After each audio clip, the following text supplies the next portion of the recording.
Very well. Welcome to the second lecture on the design of probability theory. Our goal here is to design a mathematical framework that would allow us to manipulate degrees of belief.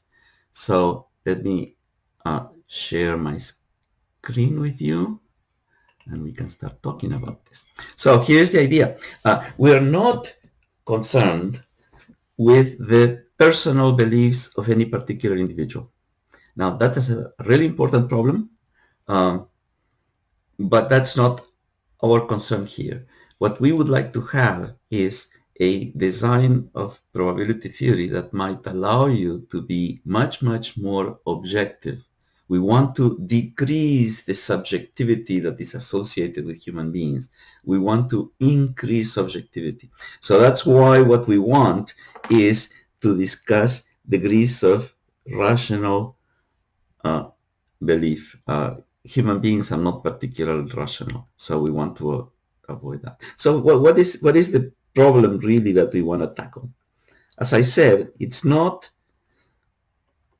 the beliefs of particular individuals. That's what most of the Bayesian approaches to probability theory actually do, and that's an extremely subjective, personalistic approach. For us, the problem is when we try to be rational is that we do not know what to believe. Do not know what to believe. It's not that we have beliefs and we want to ascertain their intensity, but we do not know what to believe. We're confused. So what we would like to have is guidance. We would like to have some normative rules, some prescriptions for how to assign these degrees of belief. We need guidance.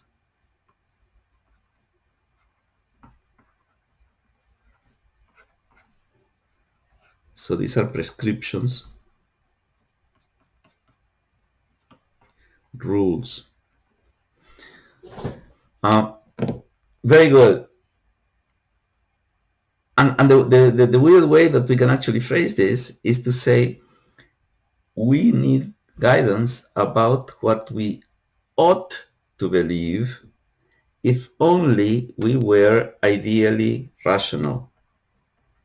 We need prescriptions, rules for what we ought to believe if only we were ideally rational. Now, there is a reason why I'm writing all this long sentence down. We need rules. It's interesting that there is the word ought here, ought to believe, if only we were ideally rational.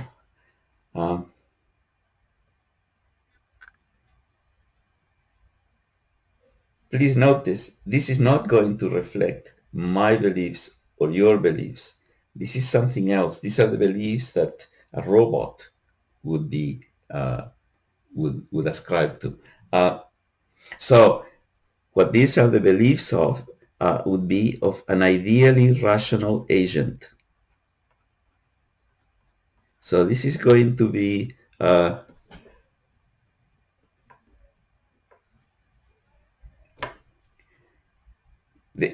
person, the agent that we are going to try to emulate, at least when thinking about issues that are related to science. We are going to envisage an ideally rational agent that's capable of following rules. And we are going to try to believe as Ira does, at least when discussing issues concerning science. Now, it's interesting that, so most important, these are not my beliefs. They're not yours. This is what we compute so that we can say, okay, now yes, I should prefer this rather than that to make these decisions about what believe.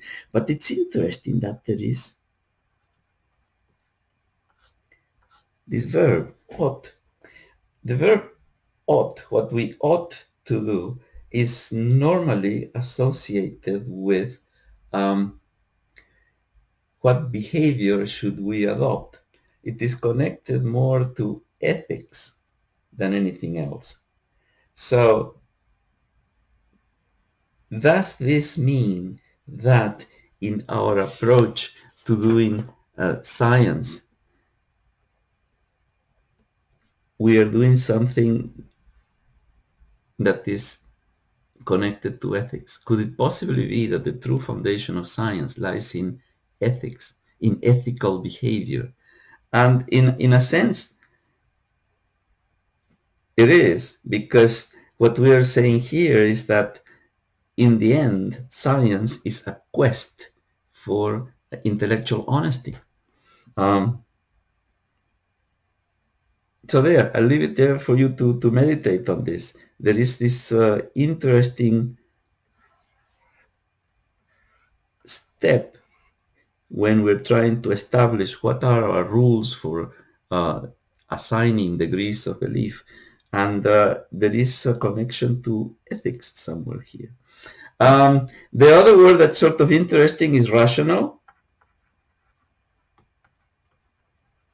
As I was mentioning last time, rationality is extremely difficult to pin down. It is actually difficult to have rules for rationality that are sufficiently general to be useful and recognized as being rational by everybody.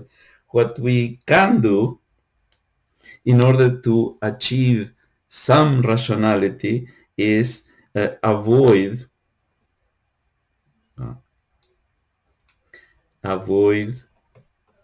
irrationalities. So while it is difficult to specify what rational means, in many cases it is much easier to identify what irrational behavior might be, like engaging in inconsistencies.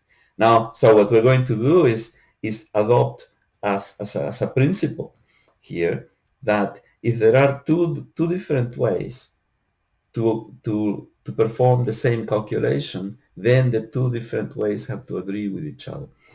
Uh, as we shall see, avoiding this type of irrationality is so powerful that the rules for computing degrees of rational belief are essentially pinned down.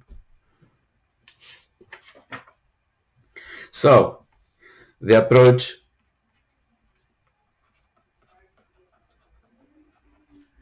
is pragmatic, by which we mean it has to be useful. It has to work in practice. It has to be useful. Why is this um, well, why do we want to impose something like this? And the answer is otherwise why bother, right? If it doesn't work, if you can't make use of it, why would we go through all this effort? But in order to be useful, there is one aspect here that is very important. Whatever form mathematical framework we come up with, it has to be of universal validity.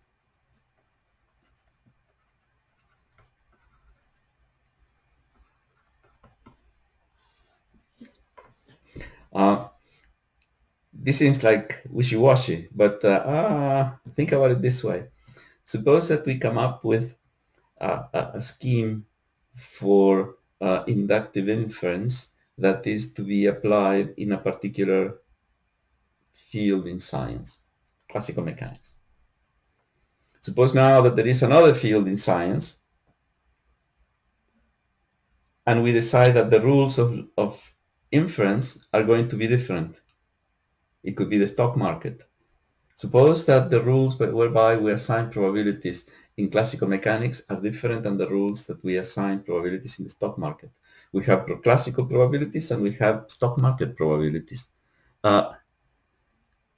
Suppose there is a third example, quantum mechanics. So, oh yeah, there we'll assign quantum probabilities. So if every time you find a new set of problems and you're going to apply new rules, then you see that your rules are not particularly useful, right? Because every time you have to come up with something new. So what we're going to be looking for is what are the bare bone rules that are of universal applicability so that when we meet a new situation in which we're ignorant, in which we're uncertain, we know how to get the problem going. So that's why the universal validity is important. Uh, of course, different subjects are going to make use of different variables or different pieces of relevant information or all sorts of differences.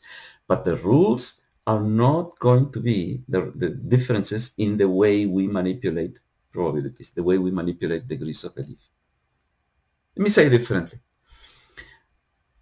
Suppose that in order to do classical mechanics, we use arithmetic. We use calculus. When you tackle a different problem, stock market, are you going to change the rules of arithmetic? Are you going to change the rules of calculus? No, of course not. The rules of calculus, the rules of arithmetic are what is common to all of these quantitative endeavors. It's the bare bones minimum. 2 plus 3 is 5, whether you're talking about classical mechanics or the stock market or quantum mechanics. So in the same way, when you are trying to tackle any new problem in physics, quantum mechanics, you do not alter the rules of arithmetic. You do not alter the rules of calculus. You compute integrals exactly the same way. And you do not change the rules of probability theory. That's where I'm going for this.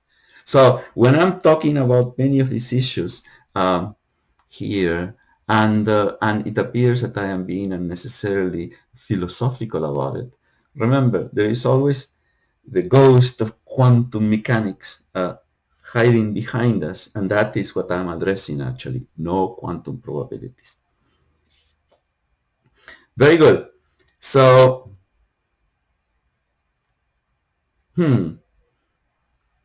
here, I would like to make two remarks here.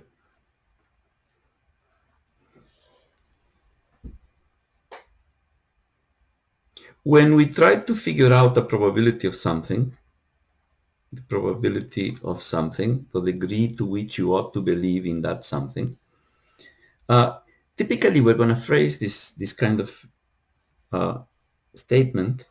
We're going to phrase this in the following way. We're going to say the probability that A is true, that this sentence, this proposition A happens to be true. So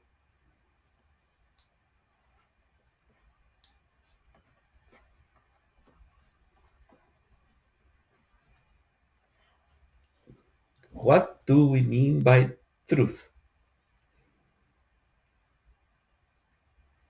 That's an interesting one, because if you ask physicists what it is that many of us who are interested in fundamental foundational stuff, if you ask us, why are you interested in this subject?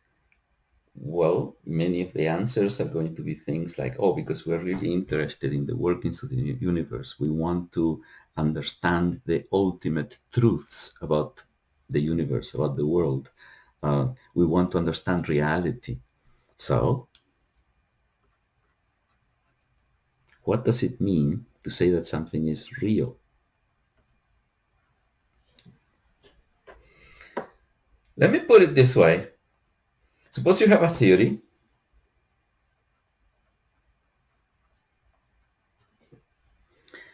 Classical mechanics, statistical mechanics, quantum mechanics. Suppose you have a theory, and the theory, you say the theory is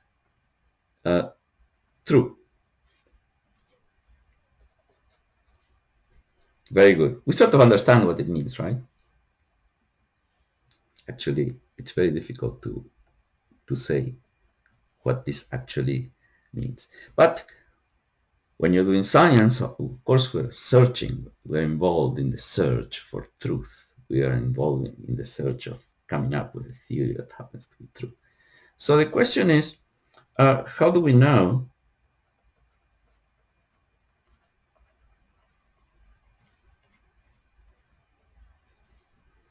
the theory is true?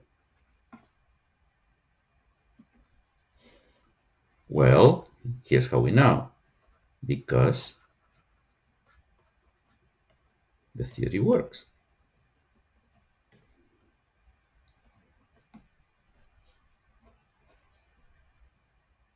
You do experiments. They seem to agree with each other. Somebody else's experiments seem to agree with the theory. So as long as the theory is working, we say the theory is true. This is the question how.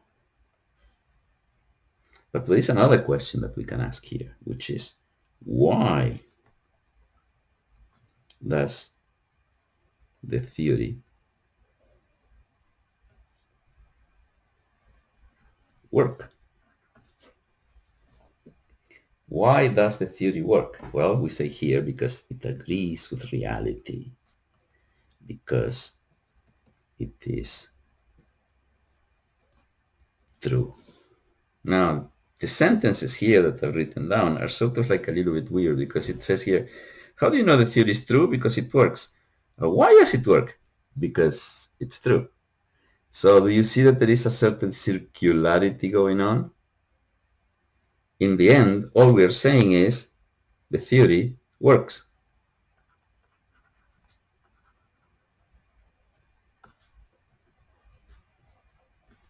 It is useful. That's all that's being said here. If you eliminate truth from this picture, what we have is the theory works and we use it. Why? Because it works. So what does it mean to say that the theory works? I don't know. I have here this pen that happens to be gray. I look at it with one eye, I see gray. Here's another experiment. I look at it with another eye, I see gray too. The two agree. Interesting. I ask you, what color do you see? Yeah, gray. So we all agree. The theory seems to be agreeing, right?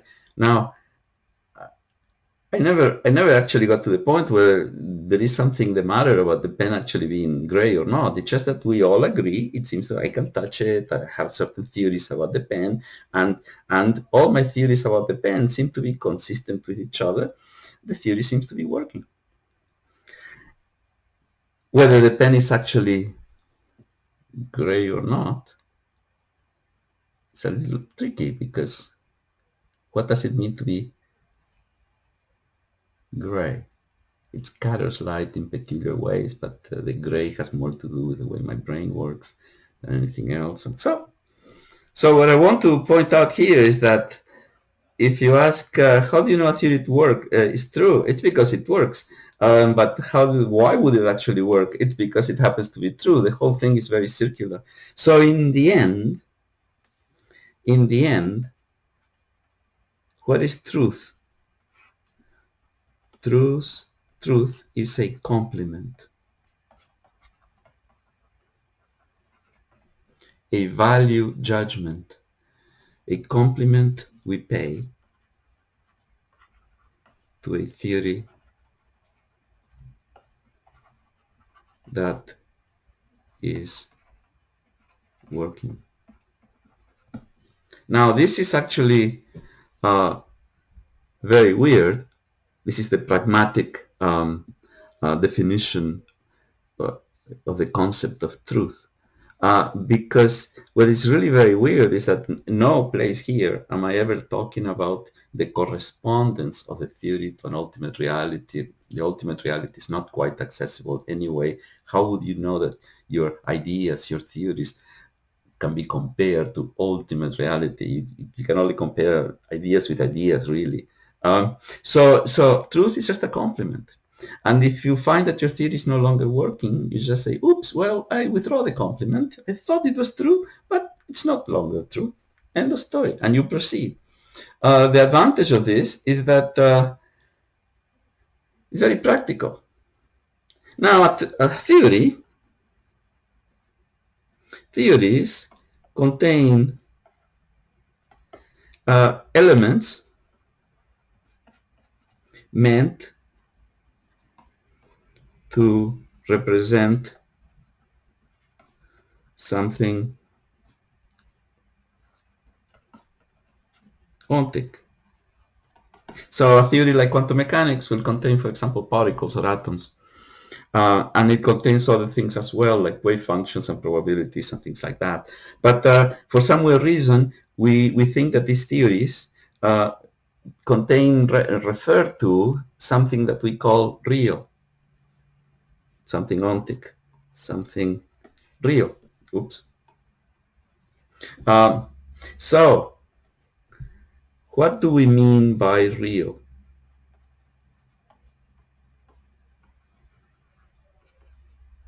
What does real mean? Well, here's again the way it works. Real are those ontic elements in a theory that we like, that seems to be working. So when a theory seems to be working well, we call it true. The ontic elements within the theory, we call them real. So to the extent that our theories of statistical mechanics and quantum mechanics make use of the notion of atoms, and the theory seems to be working pretty well, we say the atoms are real. Okay, that's all I wanted to say. Meditate on this and let us proceed. So when I say the probability that something is real, I just mean that. The probability that something is true is, if it were turned out to be really true, I ought to believe in it. The theory involved in that would actually be very useful. Very good. So let's get quantitative now. Let's actually compute. So we're going to establish some notation.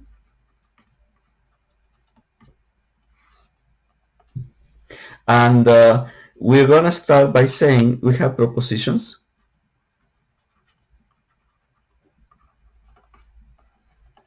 And we're going to denote them using letters like that. And so the proposition A could be in the third toss of a coin, it came up heads. Okay, that's one proposition. Or it could be the atoms have positions and velocities given by coordinates q and momenta p, right? Things like that. Those are the kind of propositions we have here. And we want to establish our degrees of belief, the degrees of rational belief in these propositions will be denoted by quantities that temporarily we're going to just write in this way with brackets. So these are the mathematical quantities. So the first question that arises is, what kind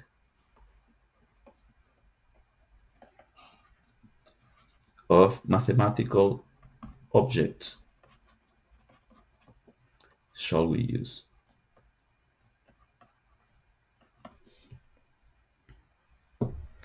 In other words, if you're going to represent a degree of rational belief using a mathematical object, what do you use? Natural numbers, real numbers, complex numbers, matrices, vectors? What do you use?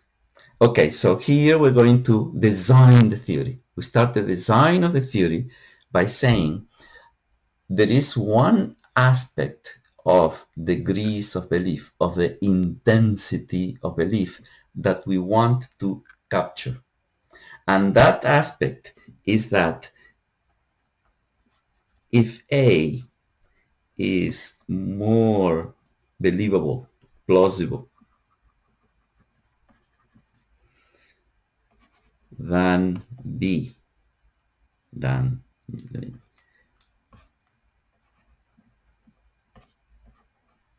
if A is more plausible than B and B is more plausible than C, then A is more plausible than.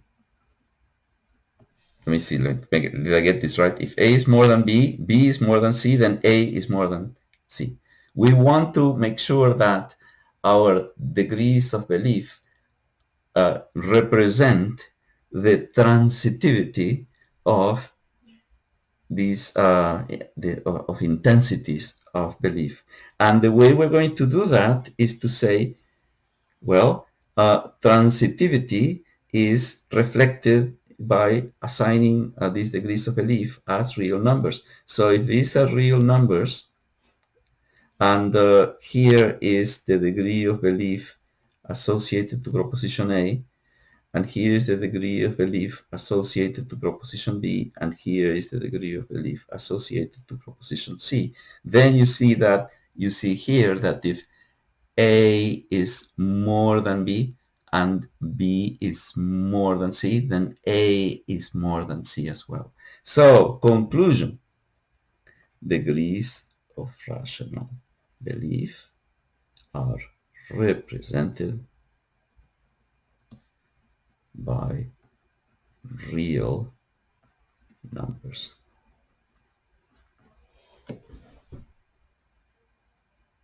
This is interesting. If in the process of coming up with probabilities, you felt the need to generalize the notion of probability from going from real numbers to complex numbers or real numbers to matrices, you would start feeling very, very comfortable, because you would say, yes, I want to generalize this theory, but perhaps going to complex numbers is not the right way to go, because you cannot order complex numbers. You cannot order matrices. The set of mathematical objects that allows you ordering, so that you could say more believable than, that's the real numbers. So this is the reason why we use real numbers for probabilities.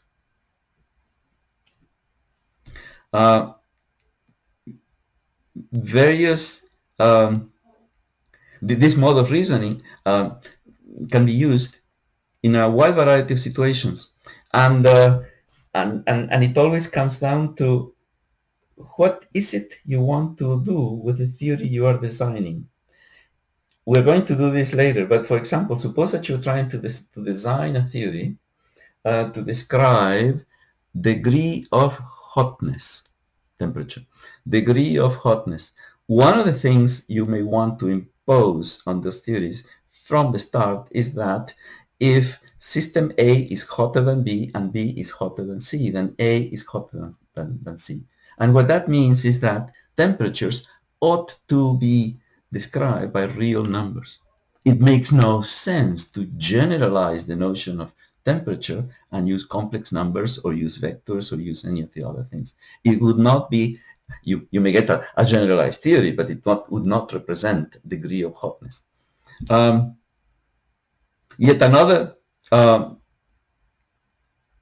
instance in which that is going to become very, very apparent is when we're trying to invent a notion of entropy. We're going to have to decide what it is we want to do with these entropies, and it will turn out to be the case that in order to perform that function, the entropies are also going to have to be described by real numbers. Generalizing the concept of entropy to go in the direction of, say, complex entropies or something, like complete nonsense. Not because you couldn't come up with a weird theory and call that entropy. You can always do that. But it is nonsense because the entropy, the new generalized entropy you came up with, does not perform the function that the old entropy was supposed to do. Same thing with these probabilities. Degrees of belief are represented by real numbers, and the reason for that is because of the function you want them to perform. You want to describe the intensity of beliefs. Very good. So we're establishing our notation. Let's continue with our notation a little bit more. We're going to say, if you have a proposition, let me go to the next page. So notation, you have a proposition. I need more space here.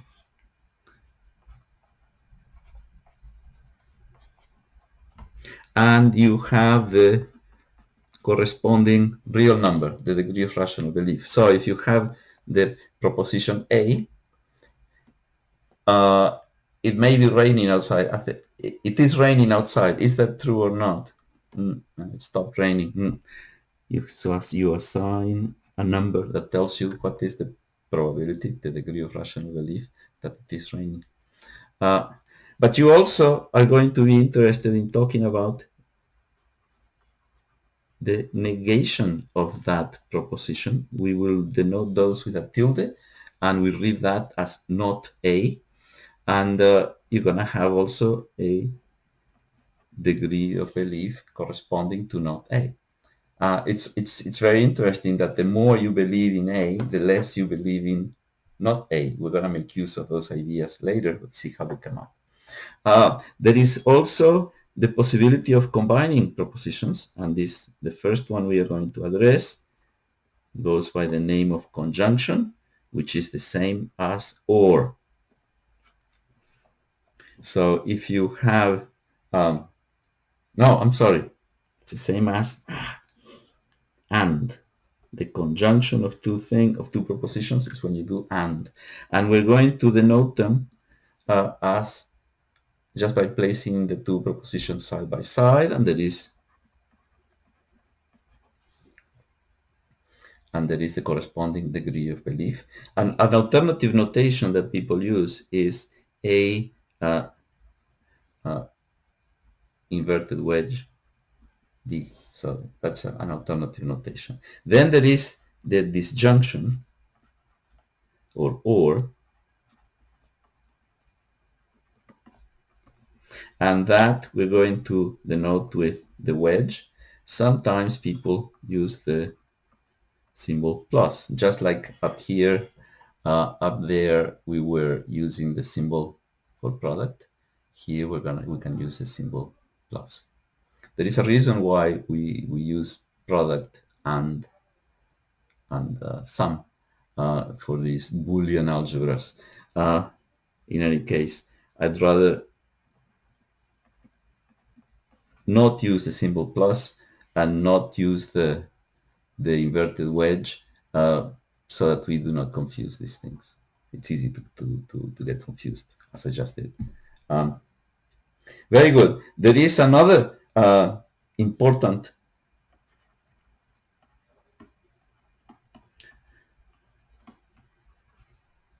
notation, which is when we talk about a proposition in the context of another proposition.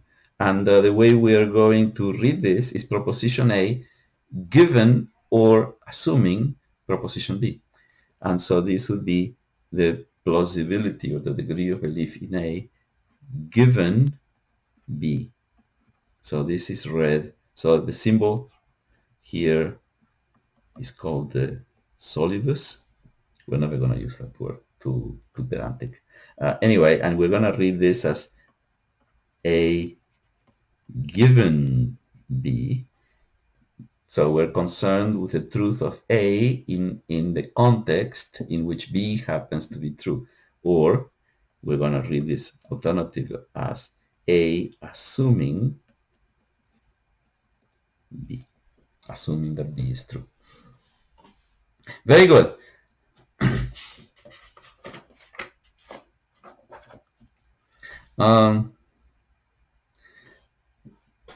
So, some examples of Boolean algebra.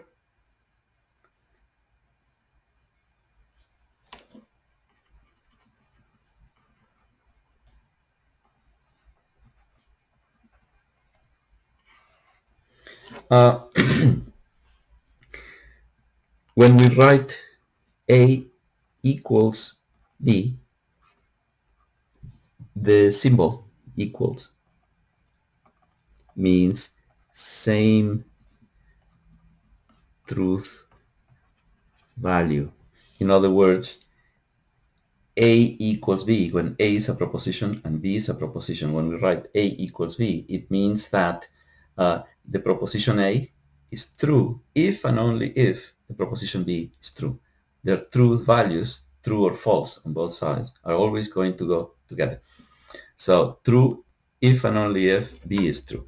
And so as an example of that, you see where Boolean algebra is different from just regular algebra, that when we say A or A, this is the same as A.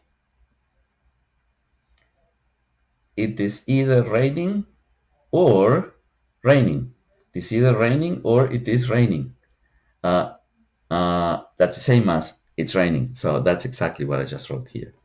The same thing here with and. A and A, it is raining and it is raining. That's exactly the same as having said it once. Okay, commutativity, commutativity. I never know if it is commutativity or commutativity. People use both. A or B is exactly the same as B or A. And A and B is exactly the same as B and A. Now, why do we care so much about these equal signs here? Well, for one thing, you see that the degree of belief that you would associate to A or B has to be the same as the degree of belief that you associate to B or A. So if you have one way to compute the left-hand side and you have one way to compute the right-hand side, it better be the case that the two agree. Otherwise, you have an inconsistency and you are, it's an example of irrationality. So the two ways to compute have to agree. So that's why when we come to the next one, you see that that can be an important constraint. Associativity says something like this: A or B or C can be computed in two ways. Either you do B or C first and then OR it with A, or you do A and B first and then OR it with C. And the same thing with AND. You can do those two first, the AND of those, or you can do those two first. So this again is giving us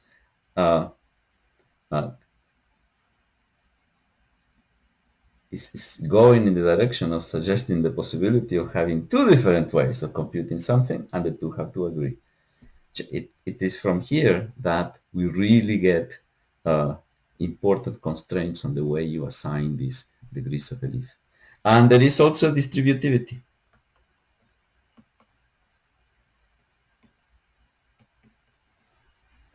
Distributivity goes in two directions. If you have A and B or C, this you can actually easily convince yourself that this is the same as A and B or A and C. So the AND distributes over OR. But it's also the case that you can have something like this: A or B and C. And this distributes too. So A or B, A or C. Now notice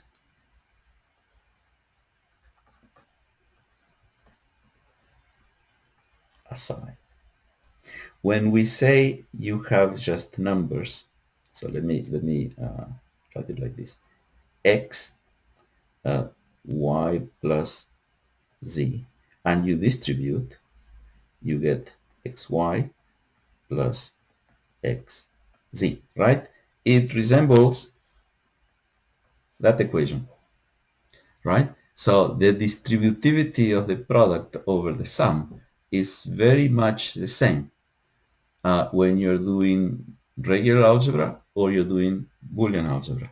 However, when you have A plus no, sorry, when you have the sum and then here you have the product y, z, this is not the same as x plus y, x plus z. So, and this is going to be then the important difference between a Boolean algebra and an algebra of numbers.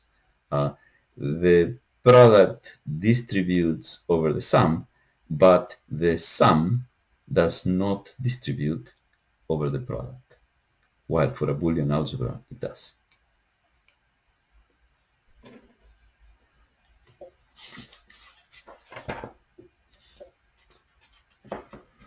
Very good. Okay, so now what we're going to do is start being like, now that we have established all the some of the notation, now we're gonna be quantitative. The main idea when we're trying to be quantitative about this is that if you're trying to, for example, come up with the degree of belief in the conjunction AB, it stands to reason that the more you believe in A, the more you're going to believe in A and B. The more you believe in B, the more you're going to believe in A and B. So the idea that we're going to introduce now is that the degree of belief in a pair of propositions like A and B, right, is connected to the separate degrees of belief in A and B. So let us write that down. So, for example, let me start here saying the way Cox did this in 1948. He said, well, suppose that you want to come up with a degree of belief in not A, assuming B. Whether we write the B there or not, it's not particularly important now. Well, whatever that is, he said, it is somehow connected, and there is a function that will do that, to the degree of belief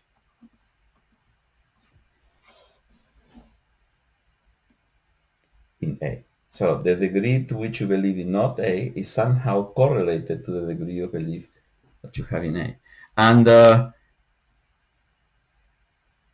goal of the whole enterprise is to come up with this function here. We have to figure out various specific cases, see how the whole thing works, and come up with rules for what this function is. Eventually, we're going to see it's one minus the other, right? That the sum of the two degrees of belief adds up to one, but we do not know that. So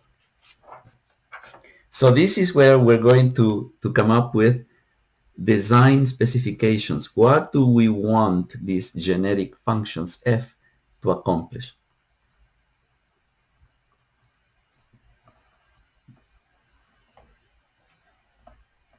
As you think more and more about this subject, you're going to start realizing that there is a reason why we say design. It's because what we're doing is we're designing tools for a purpose. And so we want to be very clear about what the purpose is. So our first design specification is going to be universality. We're going to say that there exist functions that represent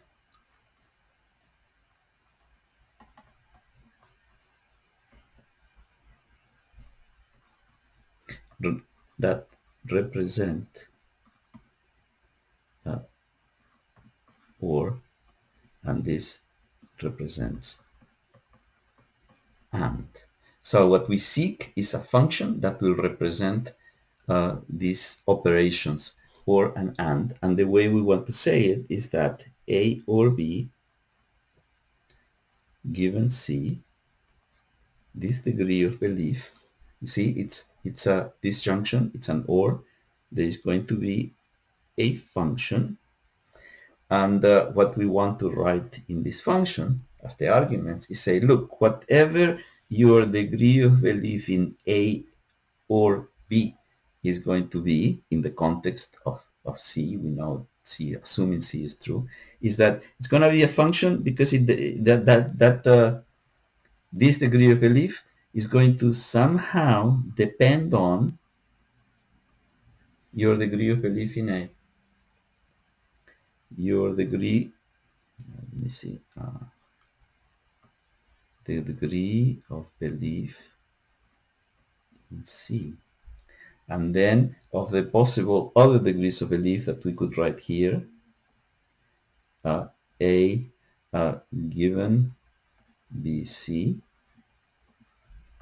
and B given AC. So in principle, whatever this function here is in principle a function of 4 arguments, and our goal is of course to find what that function is. Now please notice I'm not telling you what the function is at this point, and this is what our design specification is. At this point, all we're saying is that such a function must exist. Otherwise, we do not have a theory of inductive inference. We just gave up. We made the assumption that we could assign real numbers to these things, and it turns out that you can't. Similarly, we're going to say that AB given C, A and B, that the degree of belief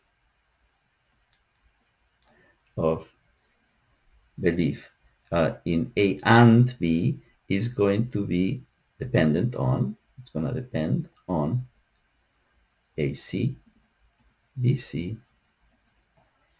A given BC,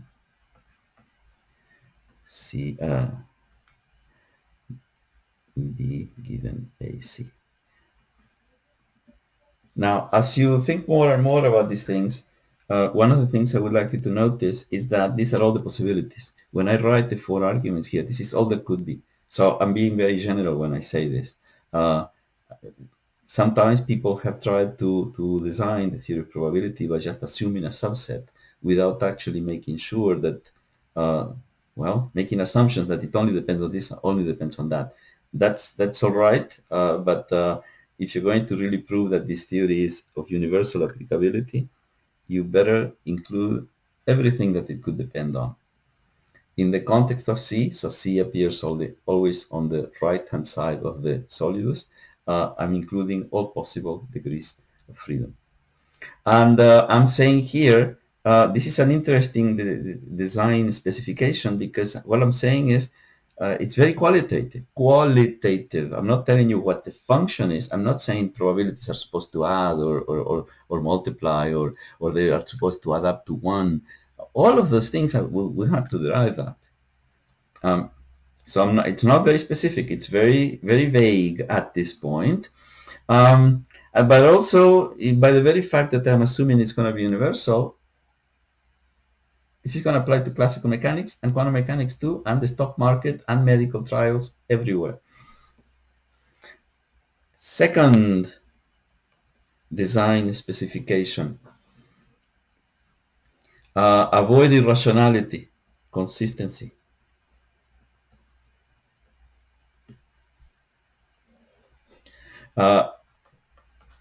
If a degree of rational belief can be computed in 2 ways,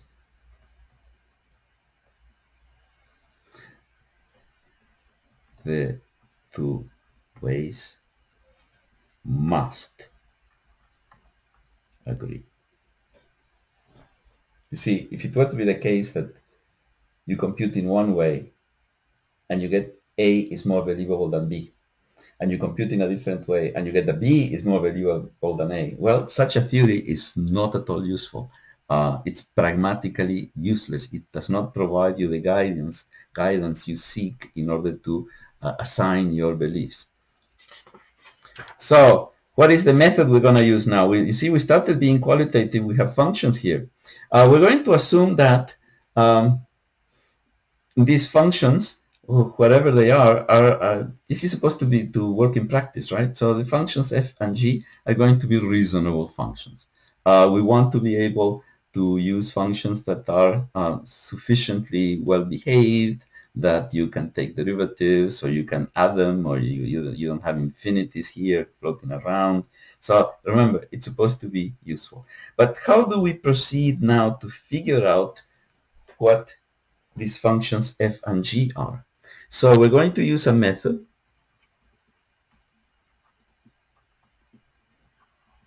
and the method is called eliminative induction. That sounds very forbidding term, but the idea is very simple. The idea is, if you have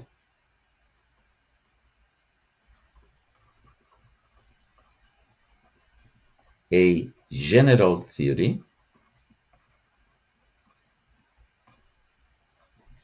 like the one we want one theory that's universal. If you have a general theory, then it must apply to special cases where we know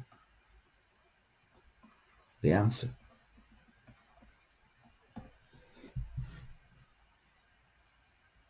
If you apply your theory to a special case where you know the answer and it does not work, you throw it away. So theories that do not agree with those special cases are eliminated. That's why this is called eliminative induction. Are eliminated. So if you have more cases that you know the answer to, this allows you to eliminate more and more theories. Hopefully, if enough cases are known, you nail the theory completely. So this is the process here. There is a problem with all theories of induction. So let me see. Theories that do not agree with those special cases are eliminated, and if enough spaces and if enough cases are known, then the theory is fixed completely. So this is how we're going to come up with our theory. Now notice two problems with induction here. First, it could be that you have so many cases that you start eliminating, and in the end, there are no possible choices of what these functions f and g could be. So it could be that you have so many cases that the theory does not exist. That's one possibility. The other possibility is that you thought you had a sufficiently general theory, but really you were only dealing with a small subset. In that case, you're going to be wrong. Let me go back to my pen. I'm going to come up with a general theory. My general theory is going to be things like this. This pen is either red or blue. It is not red. Therefore, it must be blue because that's the only alternative left. Obviously, it doesn't work either, right? So this is one of those situations where you have to make sure that if you're going to say this pen is either red or blue or gray. So it's not red, it's not blue, therefore it must be gray.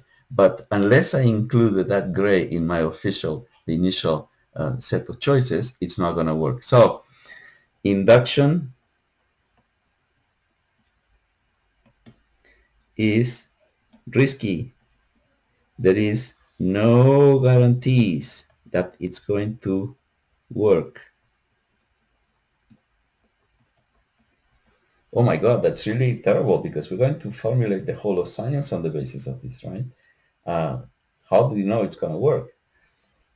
You have to do experiments. That's where experiment comes in. What we are trying to do here is design tools to the extent that they work we call them true, we call them whatever they refer to, we call it real, but in the end, it must be proven to be useful and to work by doing experiments. Very good. So let's start applying these ideas to this junction, to OR, this junction.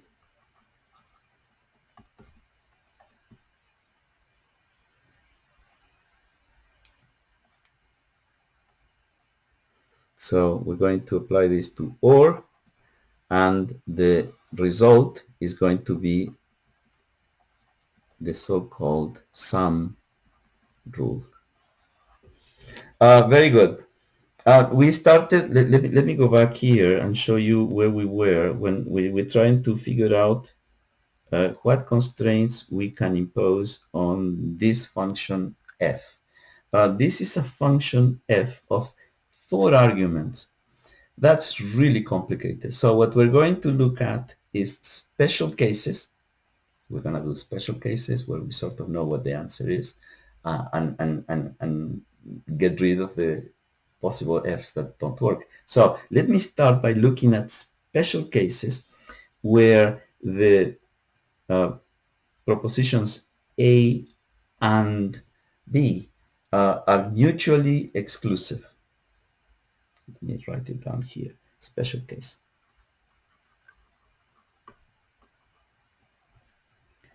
A, B, mutually exclusive. What that means is that, whoops, what this means is that A given B is false. And similarly, so they say they cannot be true altogether. So if you assume B is true, then A has to be false. And also B, if you assume A is true, then B has to be false. So whatever that number is, this is false. Let me go back because I forgot to say something that I may be useful here. Where are we? Here. Yes. Let's go back to this page here. This is where I was assigning the degrees of belief C, B, A along the real line to say that A is more than B and B more than C. Well, okay. We would like to say that when you have a proposition that's obviously false, it's going to have a value. For example, A and not A is going to have some value. Let's call it value V, and this is the value that goes with false. It's going to be some number here, VF. And when we have something that we know is absolutely true, something like A given A, so what's the degree of belief on A, given that you know that A is true, right? We're going to call that VT. And of course, this is what you believe the most. So if this is going to be transitive, it should be somewhere over there. So this is the value that goes with false, VF, and this is the value that goes with something that you ought to believe always, which is the truth. Like that. So there are those values there. When we say, let's go back now. When we say that A and B are mutually exclusive, so what we're saying here is that A given B is false, so that A given BC is VF, whatever that number might be. And similarly, B given A is false, so that B given AC is false. So when A and B are mutually exclusive, then this function here is going to look something like this. I'm going to just rewrite what we have there. A or B in the context of something else, let's call it D, is going to be some function of A of the first argument, the second argument, BD, and then when you look at the third and the fourth, it's false, false. So whatever that is, those are constants. So what we have done here is essentially said, look, this function for this special case is just a function of two variables. Let's not bother writing the rest. So we're just going to look at a special case, but that should be enough to throw away all sorts of functions f that are not working properly. So we're going to use the associativity constraint.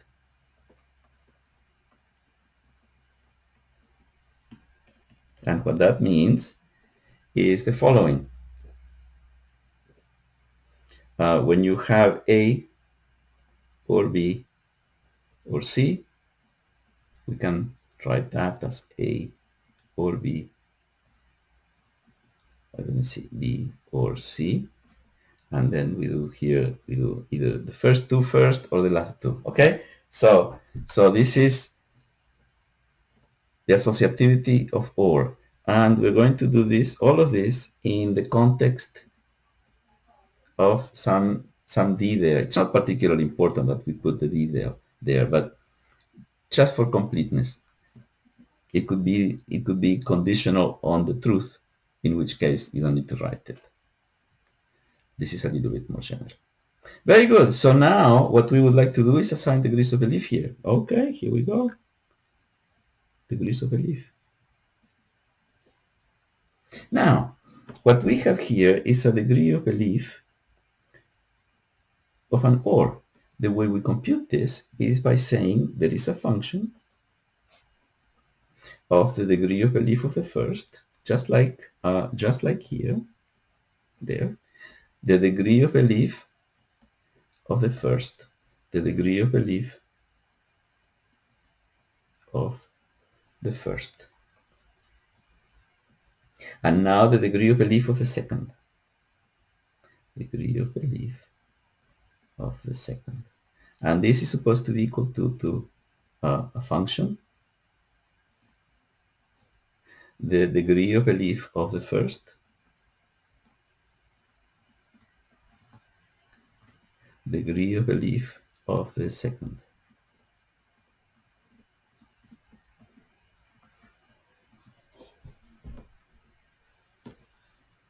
Very good. But do you see here that we have the degree of belief of an OR again? So we can write this guy as the f of the degree of belief of the first,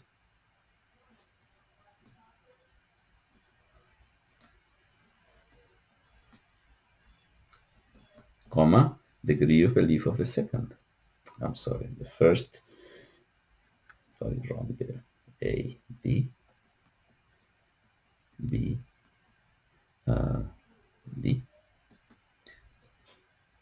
And then this is for the first term, and then comma, the second argument.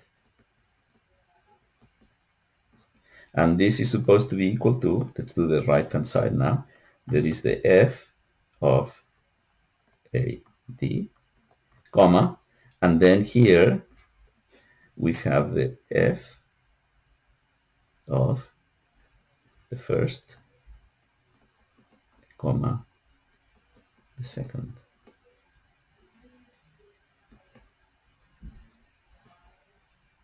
Okay, now I'm sure that at this point in class, you're you're thinking seriously whether you made a mistake by registering for this course.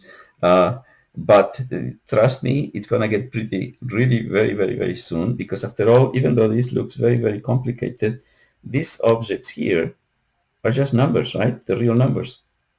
So let me do the following and call, let's make sure that they're numbers. We're going to call this guy, let me see what I used in my lecture notes. Um, in my lecture notes, yes, I used x, y, and z. So let me call this number x, this number y, and this number z. They appear here as well. This is x, this is y, and this is z. And when I write it out, what I get is an equation that looks like this. The f of fxy comma z is the same as the f of x comma f y z. And this is supposed to be true for all choices of these numbers f, x, y, z. So this is a functional equation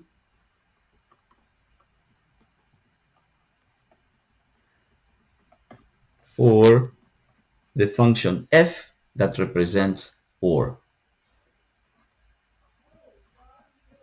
So let's review what it is that we have achieved here. When we impose that your degrees of belief ought to satisfy or be constrained by the fact that when you have associativity, there are two ways to compute things, and the two ways have to agree. It turns out that associativity here is applied to absolutely any proposition A, any B, any C. This is an incredible number of cases, and all of those functions f that do not satisfy this constraint are going to have to be thrown away. So we get an equation for what f is. And we can write down the general solution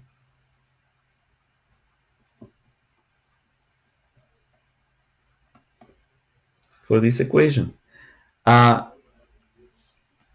Actually, demonstrating that this is the general solution of this equation takes a little bit of work. I'm not going to do it here. I'll just give you the solution, and you can look up the lecture notes where the solution is obtained. You basically, how do you solve functional equations here? The way you end up doing it is you take derivatives. And so you transform the functional equation into differential equations. And so now you solve the differential equations, and then you go back and make sure that the equation is working, the solution is working. So the general solution is going to be the function of the two arguments that we have is going to be given by, there is a function and you take the inverse, and this function here is going to be the degree, the function of x function of y plus a constant. Notice that the function here, phi is arbitrary. Phi is an arbitrary function that, however, has to be invertible. So it's any function that is arbitrary, any arbitrary function that happens to be invertible. Being invertible means that the function is monotonic, and this is important. It either just increases or decreases. And apart from that, we see that any function will do. One of the things that you can really try is just substitute this check. Substitute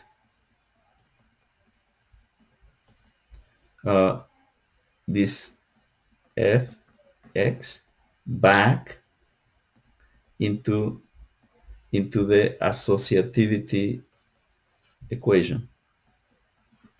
And you can see that it works for NEF.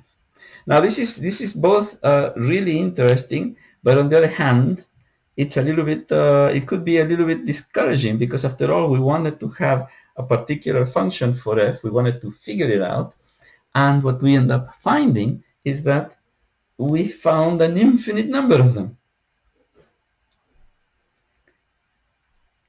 So in fact, any invertible monotonic function that is one-to-one, that's what monotonic here ends up meaning, will work.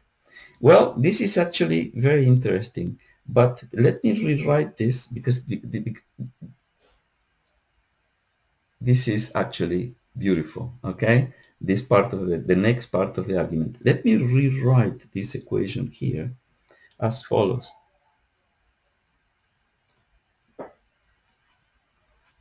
Let me take, I shall take the function phi on both sides. And so what I'm going to get is on the left-hand side, here, I'm going to get phi applied to f, which is just a number. And on the right-hand side, I'm going to have phi applied to phi minus 1 so that they cancel out. So the result is phi of xy is equal to phi of x plus phi of y plus the constant beta. Now, if you recall what x was, let me go back. Where is x? X was the degree of belief in A given D. So I'm going to write it out here. I'm going to have phi of A given D plus phi of y. What was y? Y was B given D.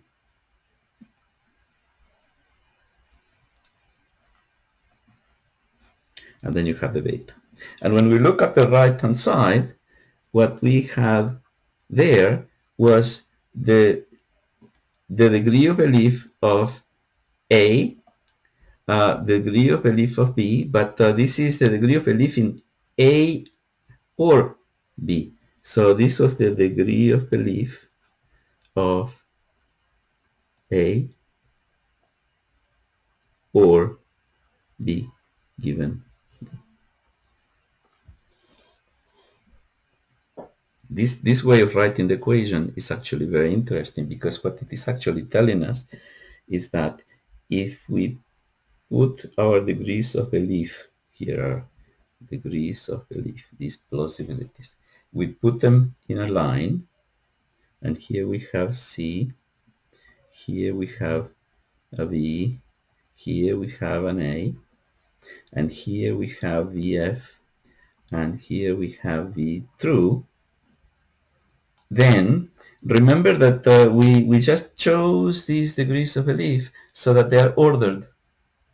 But if but nothing prevents us from taking this straight line and compressing it and stretching it and doing all sorts of wacky things with it, provided the order is not altered. So if we can apply a function to this, we can rescale these various degrees of belief in such a way that the order is not disturbed, and the process is called a regraduation. If we do a regraduation, then the new numbers are going to be just as good to represent what's actually going on with degrees of belief, because the order is the same. So what we're going to do is we're going to regraduate, and the regraduated versions are going to be different places.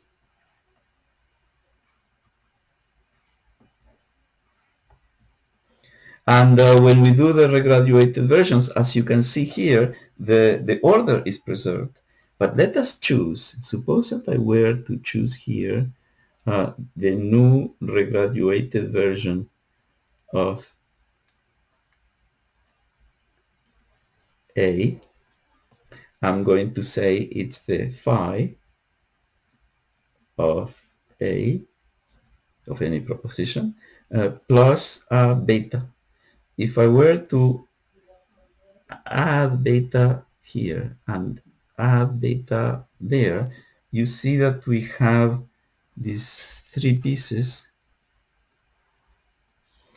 And what this says is that the C of A or B in the context of D is the same as the C of A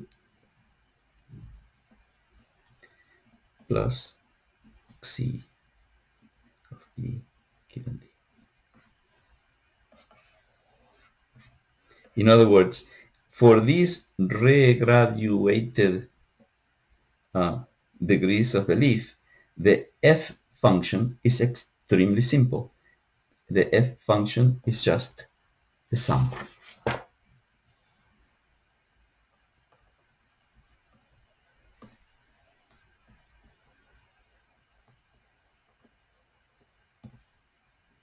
Regraduated DRVs, the or is represented by the sum. Very simple. This idea is very much what happens when you're trying to describe degrees of hotness. Remember, degrees of hotness are also real numbers. If A is hotter than B and B is hotter than C, then A is hotter than C. And so you can, in order to represent a degree of hotness, and you want to figure out this ordering of hotness, you are allowed to choose your scales properly. You can do modifications of the scale in different ways. And what are you going to choose for a scale? You're going to choose the scale that is absolutely the most convenient of them all, right? And that happens to be the Kelvin temperature. We're going to see later that indeed what Kelvin did back in 1840s in order to come up with his temperature scale was an example of regraduation. He chose the regraduation that would make the Carnot cycle the simplest possible, the description of the Carnot cycle as simple as possible. So here we have something interesting. Let me, what I want to do next is say, okay, let me give you the conclusion to this part of the lecture. Given any consistent assignment of DRVs, and by consistent I mean it respects the associativity equation, one can always regraduate so that or is represented by the sum rule. And here I'm going to write the sum rule yet again. A or B in the context of a D equals C A D plus C. So when these A and B are mutually exclusive, then the probability of the OR is the sum of the probabilities, okay? In particular, so let's look at this. Here's an interesting consequence.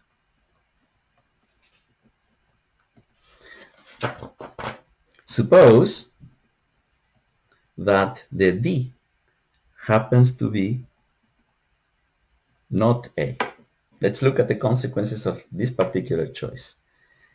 If D happens to be not A, so here we're going to have A or B given not A. And here we have A given not A plus C B given not A. Very good. What else can we say here? this guy here, let's look at this equation here. Notice that A or B given not A. So what can you say about the truth of A? How can it be? When is A or B given not A going to be true? Well, in order for, we know that this guy here, A, given not A, that's necessarily going to be false. So the only way that this is going to be true if and only if B, not A, happens to be equal to it, right? The truth of A or B given not A is exactly the truth of B. It depends only on B. And so what this is actually going to say is that the Xi of A or B is going to be Xi of, and then I'll write the right-hand side again. And you see that these two cancel out.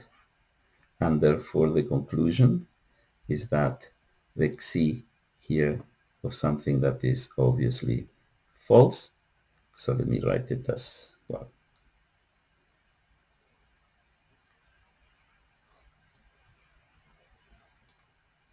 Like that is actually 0.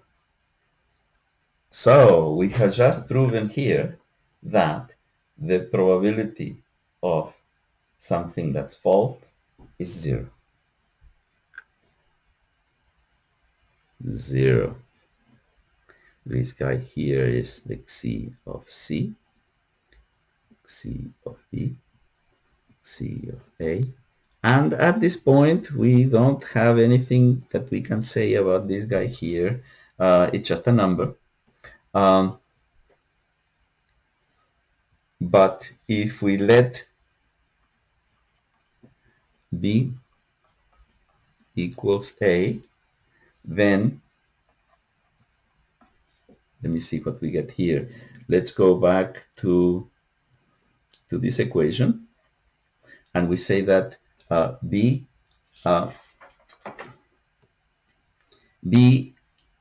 is not A. So on the left-hand side, we're gonna on this side here we have A or not A. A or not A given B. And this is going to be equal to, on the right-hand side, we have CAB plus CBA, but B is not A. And so what we have here is the degree of belief associated to A or not A, which is always true. So the degree of belief for truth is going to be given the degree by the degree of belief of in A plus the degree of belief in not A. So we start seeing here how it is that you get some kind of normalization condition.